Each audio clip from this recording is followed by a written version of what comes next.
Yes, welcome into the camp. Badgers getting ready for a visit from Alabama coming up on Saturday. 11 a.m. kickoff at Camp Randall. Calling for a stripe out, Jesse. What color are you going to be wearing? You going to be white or red on Saturday? Neutral. Black, gray, dark tones, I think. Yes. The tones of Jesse Temple. So Wisconsin, as I said, Wisconsin taking on Alabama. They are asking for a stripe out. We'll see what it looks like and exactly what the crowd's like.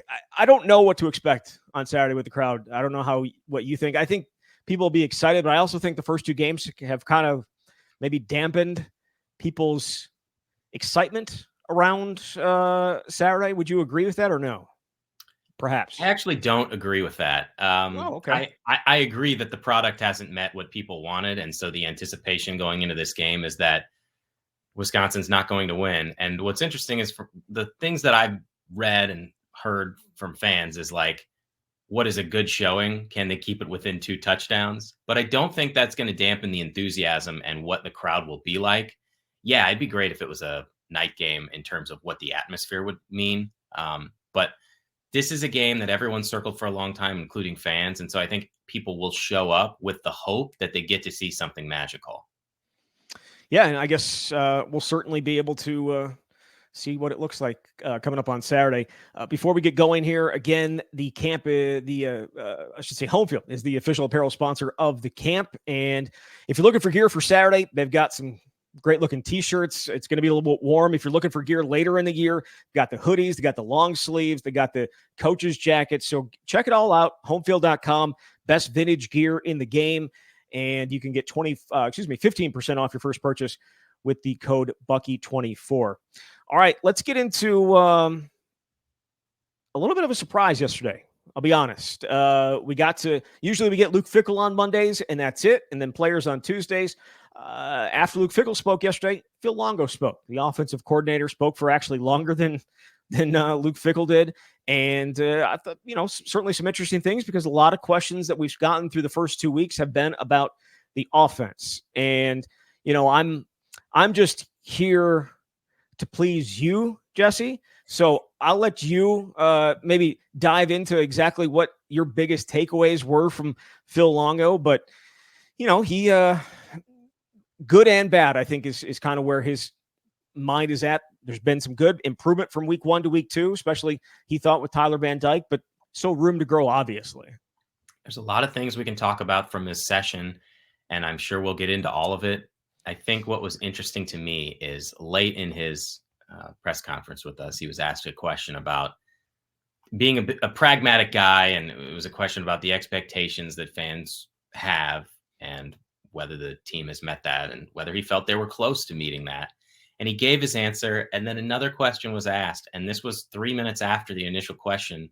He was clearly still ruminating on the topic, and he gave what I felt was his best answer, his most, non-football-y answer that really addressed kind of the elephant in the room. And he said, fans, certainly it'd be great if you could lay 45 points on every team that you play, is how he put it. But winning is what matters most. And he said, I think fans would gladly trade, the explosive plays, all that stuff for winning. And his job, and this is why you said that at the outset, is to please Luke Fickle. And the staff's job is to put the best product on the field that can help them win games. And so that's essentially how I opened my story that published on The Athletic Tuesday morning, #story plug. And I said that is true, right? He's not wrong, Zach. If they were 1-1 coming off a catastrophic loss to South Dakota, there'd be some even bigger problems on everybody's hands. But the way they have won, the way they have played matters too. And I don't know how you can deny that because they have not done anything exceptionally well. Not one thing. And you go into the numbers of where they are in scoring offense, total offense, rushing offense, passing offense. They're not in the top 50 in any of them. And in some of those categories, they're in the 80s. So those are a few of the things that initially stand out. And again, there's a lot more numbers in that story that highlight what the issues have been offensively. But I just thought that was interesting because there are multiple angles in discussing this topic. And obviously it starts with winning, but there's so much more that has happened that has created questions as to whether they have a legitimate chance in the next 10 games, because they're playing 5 ranked teams, and the other 5 teams that aren't ranked right now all are in the top 50 nationally in total defense. They are. You know what they are top 20 in, though, right now? I'm sure it's in the story. Time of possession. Yes. Would you have thought that going into this season, that at any point Luke Fickle, I should say a Phil Longo offense, would be in the top 20 in time of possession? Now, again, we've talked about the long drives, and that is certainly a part of that. They're still averaging 75 plays a game, I believe it is. I think they've had 150 plays these first 2 games. I don't know if those are including special teams or not. Irrelevant, I guess. But they're averaging actually more plays than they did last year, but it doesn't feel like they're being that hurry up tempo offense that Phil Longo wanted them to be entering into when we talked to him in January of 2023. They are using bigger personnel sets than perhaps we had seen last year. I know we talked about this last week, a lot more 12 personnel and even 13 personnel. And when I hear him say, and I take all that, and when I hear him say, I'm here to please Coach Fickle, and then he's earlier in the story, he's talking about how they attracted skilled players with stats, and now perhaps they can't do that anymore because if they're going to be a little less explosive or a little more conservative or a little more efficient to win a game, it feels like maybe Phil Longo and Luke Fickle have maybe a differing opinion on what exactly the offense may look like. And we talked about this last year at the end of last year. I don't know if you remember this or not, but it was Luke Fickle hammering home the idea of them running the ball, needing to be able to run the ball, get back to who we are and what we want to do and run the ball. And it feels like these first 2 games are much more in Luke Fickle's image than they are in Phil Longo's historical image. Yeah, and that's another issue or point from this whole discussion is the idea of efficiency versus explosiveness, and how do they marry the two. Yeah, you're right. I did not expect them being in the top 20 in time of possession at this stage. And a large reason they are is they've had 6 drives of at least 13 plays in 2 games. They had 5 all of last season. Now, part of the problem is of those 6 drives, only one of them was a touchdown, although the last one was a long drive that they salted the game away against South Dakota and very well could have scored. But they're trying to figure out how do you do that, but how do you have the explosive plays? Because I think we've talked about this, Zach.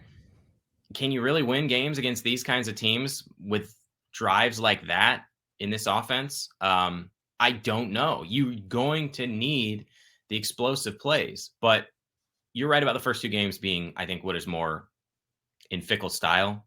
And I'm just pulling up the story here because I want to make sure I get the numbers right, because it's important. Their approach has been totally different through 2 games. If you just look at the personnel, like the 12 personnel that you're talking about, they ran it 6.6% of the time last year. That's with the 2 tight ends. They've run it 29.3% of the time this year. It's huge difference. 20 personnel, when they put 2 running backs on the field, 0.5% a year ago. It's at 9.3% this year. And the last one is 10 personnel. So that's 1 running back, 4 wide receivers. They ran that 21.8% of the time a year ago. They've run it 6.7% of the time this year. So they've had bigger packages. They've emphasized the run game, but that has meant fewer explosive plays.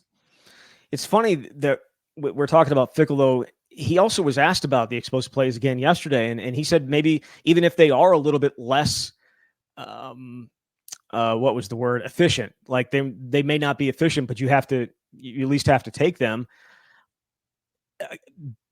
I hear what he's saying, but I actually kind of need to see it. You know what I mean? Like, again, we saw the RPO that went for a really nice, for the 50-yard touchdown. We saw Vinny Anthony come up with a really nice catch off of Tyler Van Dyke's scramble.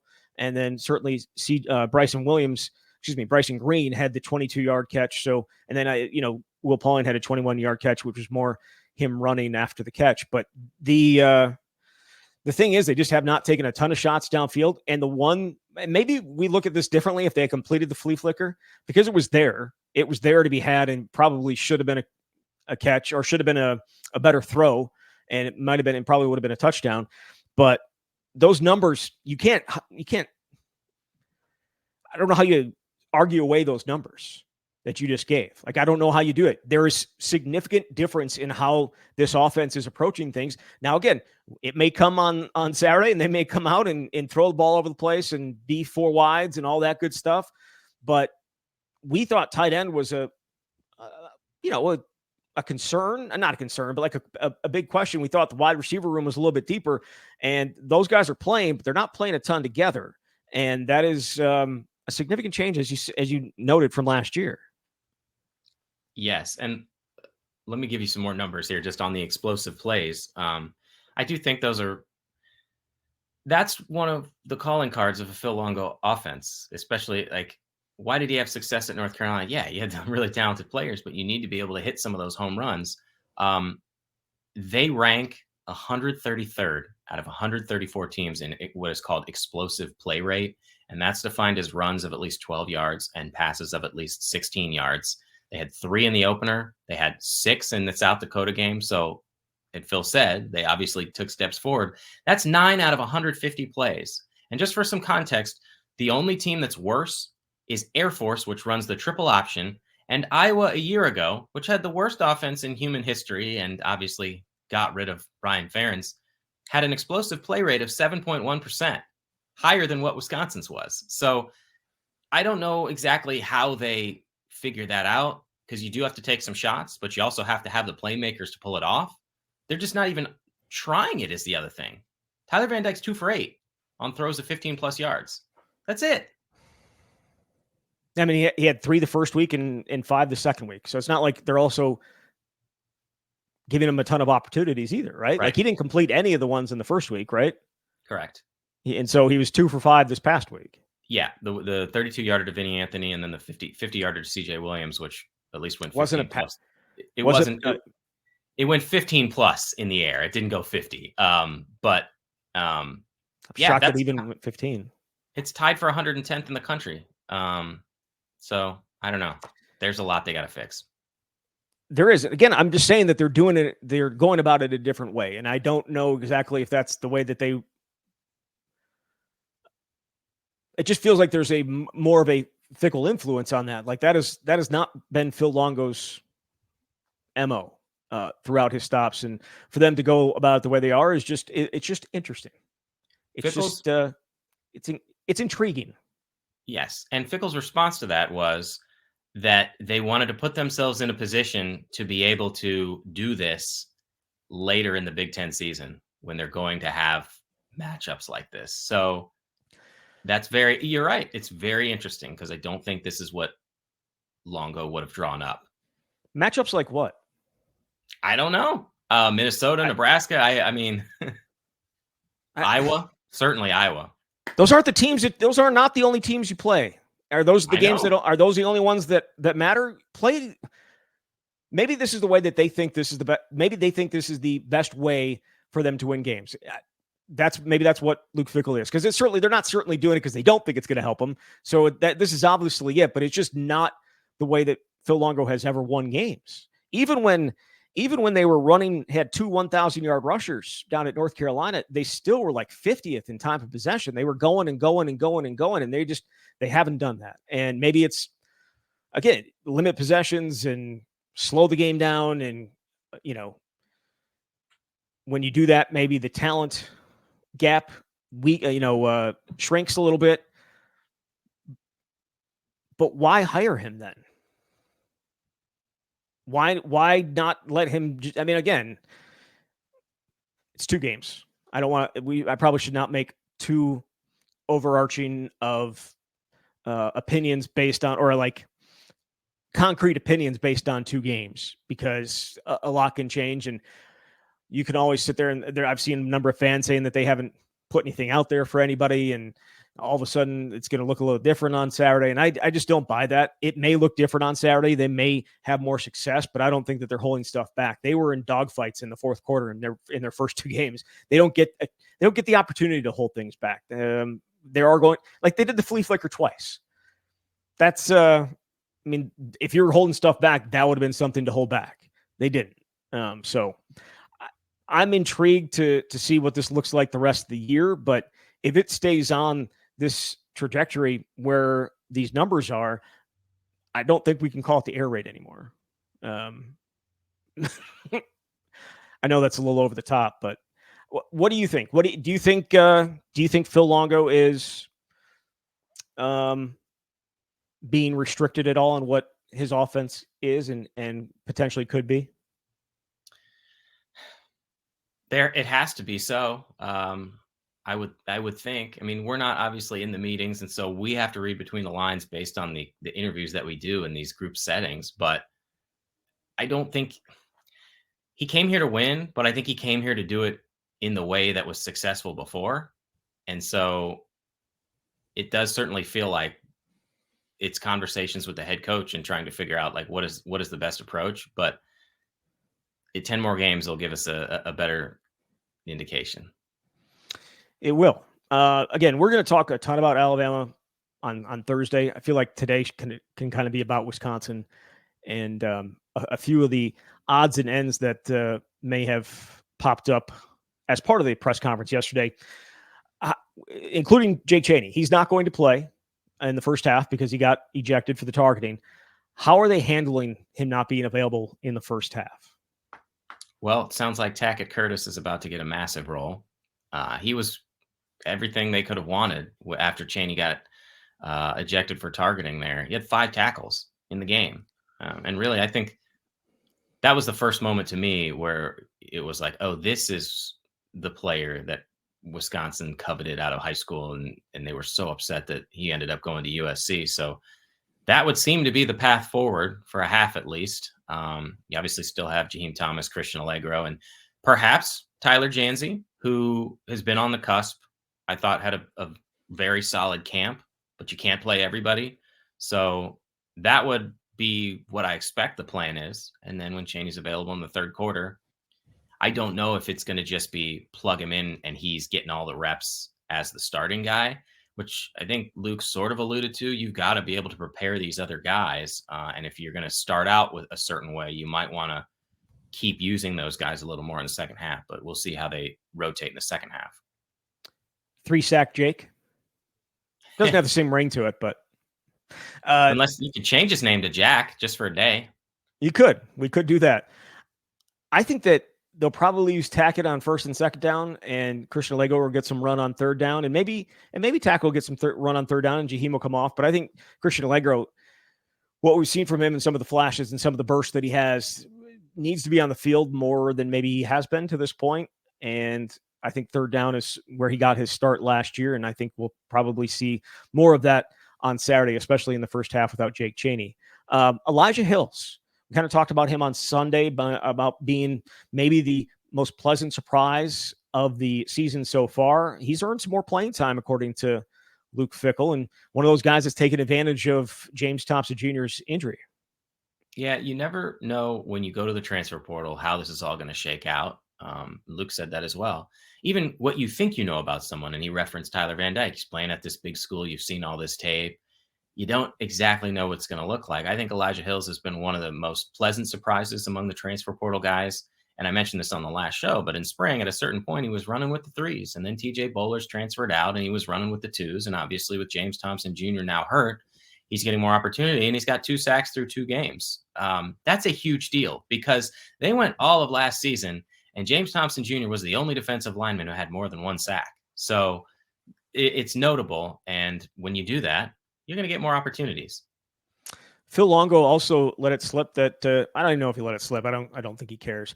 But Joseph Griffin, the wide receiver from Boston College, who transferred in after spring practice, not going to play this year due to not meeting the NCAA's transfer eligibility requirements. And I know people are like, "There's requirements to transfer."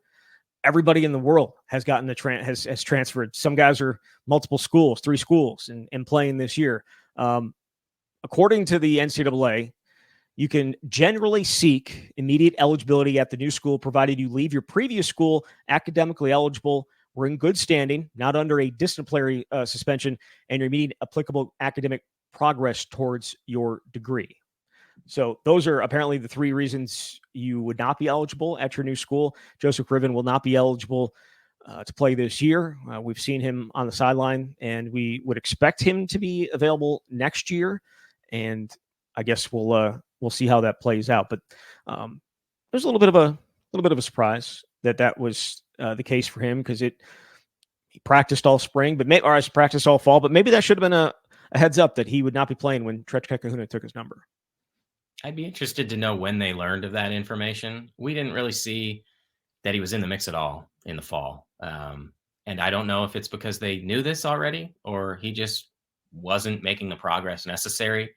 For this season, at least, it doesn't feel like it's monumentally detrimental, just because it didn't feel like it'd be one thing if he had the opportunity in the fall and he was the best wide receiver they had, and then they learned of this and they have to make this substantial change to what the rotation is.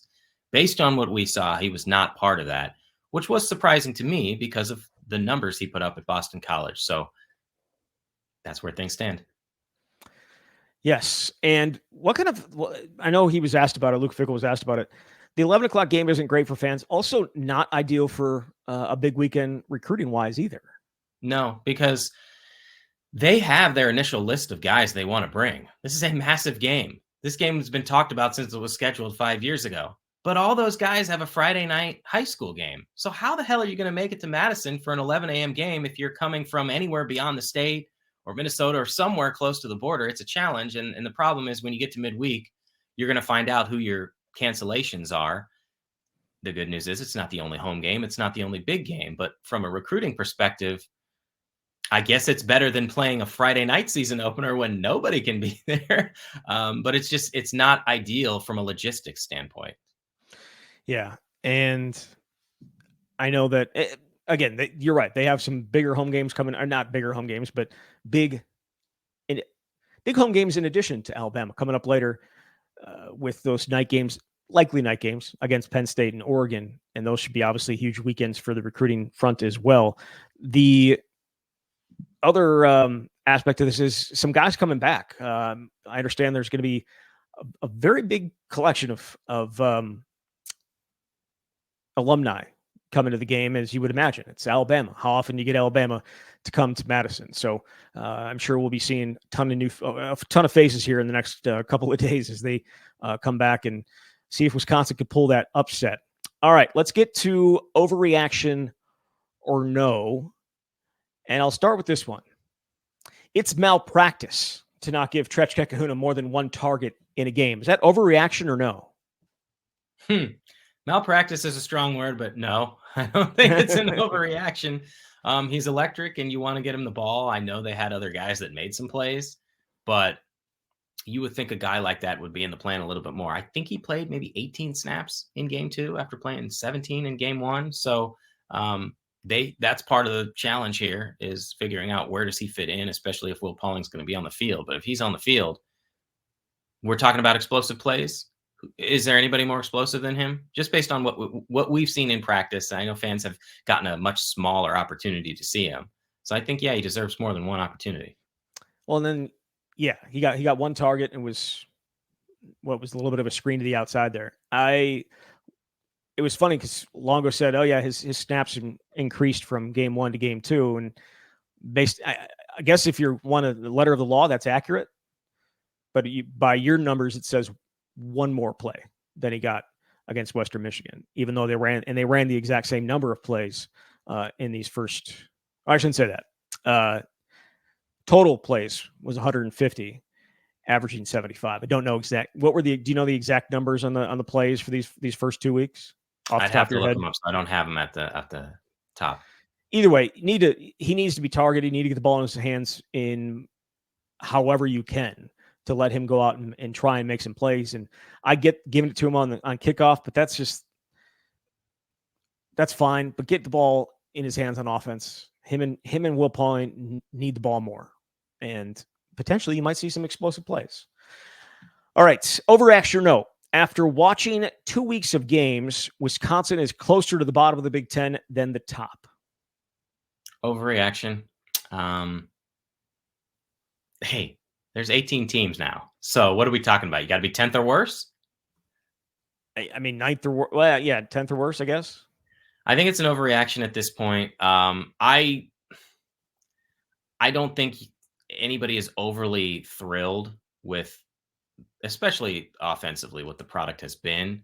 But how's Iowa feeling today? Not great. Lost a rival game to Iowa State. Plenty of other teams have Would you pick not looked Wisconsin very. to win that game right now? What, Wisconsin and Iowa? Yeah. Um, No. Not in this moment. I don't think I Okay. would. All right. All right. So No. Iowa, you can talk about them losing the game the way they did. They still lost. They still, they would still be favored and I think probably beat Wisconsin in Iowa City. So that's one team. Let's just go through the teams. You tell me if Wisconsin's better or worse than them right All now. right. Michigan Well, State. What? yeah, better. Well, I mean, the thing is, they're not going to play a lot of these teams. So if I don't care. I'm asking you I'm just asking you straight up. I don't mean to be confrontational or argumentative or talk down to you at all here. That's not what I'm doing. I'm just asking you questions, and I'd love if you are comfortable to give me an answer. all right, Michigan let's do it. State. Better. So that's one that they're better at. Illinois. Can't do it. They just beat Kansas. Can't do it. Yeah. But this is a different question from what I think might happen if they actually played. You would take Wisconsin at this point over Illinois, who just beat a ranked opponent. Yeah, I know. And what? Where are they playing? No. When are they playing? Like Today. This is outside your house. They're playing today outside your house. I guess you want me to take Illinois, so I'll take Illinois. I don't know. I'm not trying to badger you into it. I'm just saying, realistically, they needed a miracle to win last year's game. Did they not? Mm-hmm. They got the doors blown off of them in the year before. I don't know how you just sit there and say, yeah, it's an easy. I mean, it's a win. Oh, I'm not. And they're coming off a win over Kansas. The question was whether it's an overreaction to say they're a bottom half of the Big Ten team. And at this point, I think it is an overreaction, even if they haven't played all that well. I don't believe that they are there right now. All right. So I would say Nebraska is ahead of them. I would say Ohio State's ahead of them. Oregon, Penn State, USC. I would put Illinois ahead of them. I would probably put Rutgers ahead of them. I would put Iowa ahead of them. I would put Michigan ahead of them. And if I was to want to say that was not an overreaction and find a 10th team, I could. Indiana has played better football than Wisconsin has at this point and beat Wisconsin last year. I think through these first 2 weeks, what we've seen from Wisconsin, you could certainly make the argument they're closer to the bottom than they are to the top. But you disagree. It's not like it's not a close call here. I don't think they're a top 4 team or even a top 6 team. But I think they're a rung above where the bottom is. Okay. Overreaction or no? Zach needs to stop talking about Ron Dayne. It's tiresome and no one cares. This is your calling card, man. So it's your show. I'll just let you take the floor. I don't even have to say anything in this segment. Well, you do need to take it because you took the pictures. The reason no one has ever actually. Well, they have, but not lately. This is my own comments on an overreaction, and it is probably tiresome, and I'm sure there are people that don't care, but you know who does care? The University of Wisconsin. They are going, and the Heisman Trust. They're going to honor Ron Dayne this Saturday, the 25th anniversary of his senior year, where he not only won the Heisman Trophy and won the Big Ten and was part of a Rose Bowl champion, coming off back-to-back. He also set the all-time rushing record, 7,125 yards, and that is a figure that still stands today as the most in Division I, at least according to UW. And so they're going to be honoring Ron Dayne on Saturday as part of that celebration. And they put out these nice T-shirts that you took pictures of, posted them up there. I know you're not a Wisconsin gear wearing type of person, obviously, but you liked a couple of them, or at least one of them. They're straight fire, man. I can't deny how cool those shirts are. And yes, no asterisk in Madison. They 4 bowl games were played, as far as I know. I think a lot of people remember witnessing them. And so those 800 yards or so count. And he should be honored as such. It's the most asinine rule maybe in the history of rules. And yeah, the shirts are cool. One of them's kind of got like the old school big head, like cartoonish head. My favorite Caricature, one yeah. is the gray long sleeve that says running back U, and it's got the total number of rushing yards and his number. So they're I cool. kind of like the white. I kind of like the white one. There were more of them. Obviously, the three that you took pictures of. There's more of them up on the website, and yeah, I liked the white one that said like 33 Ron Dayne, and on the back it had 7,125, and it like had all the things that happened in 1999, like all the things that he accomplished, and then it was Rose Bowl Hall of Fame and College Football Hall of Fame, those dates below it. So some good looking gear, for the all time leading rusher in NCAA history. But yes, Chris McIntosh, they put out a video yesterday, is because it's a big week in Wisconsin, obviously, with Alabama coming to town. Chris McIntosh put out a video essentially saying the exact same thing he has said all along, that he doesn't understand it. There's no good reason why they can't go back in and add the stats in from from all the bowl games. I mean, it's not like that there were a ton of bowl games from 19, whenever the bowl game started, up until 2002. And it's just asinine that you go back and add somebody else's stats in when you don't add those. And you can't do it. You just can't. And they did it, and the NCAA sucks. Yeah, and I mean, we've talked about this over the years, but it's an arbitrary cutoff date essentially, because their rationale as well. If we go back to 1970, then someone in 1969 is going to be mad, and so we can't just keep going back retroactively and changing it. But it's like right in front of your face, man. We're not talking about a game where there's no box score and no video, and we're just guessing here. So I don't think the person in 19. See, here's the thing. I don't think the person in 1969 is. Oh, you're saying like started 1970.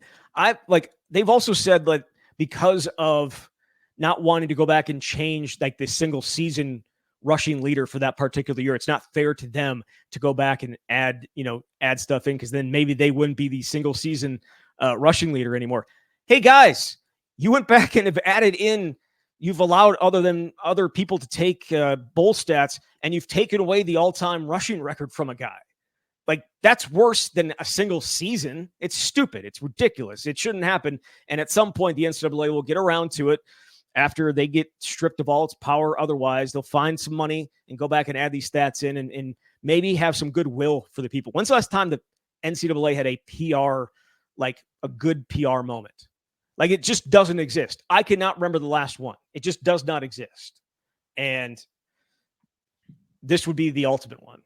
And then I could stop talking about it and stop obsessing over it.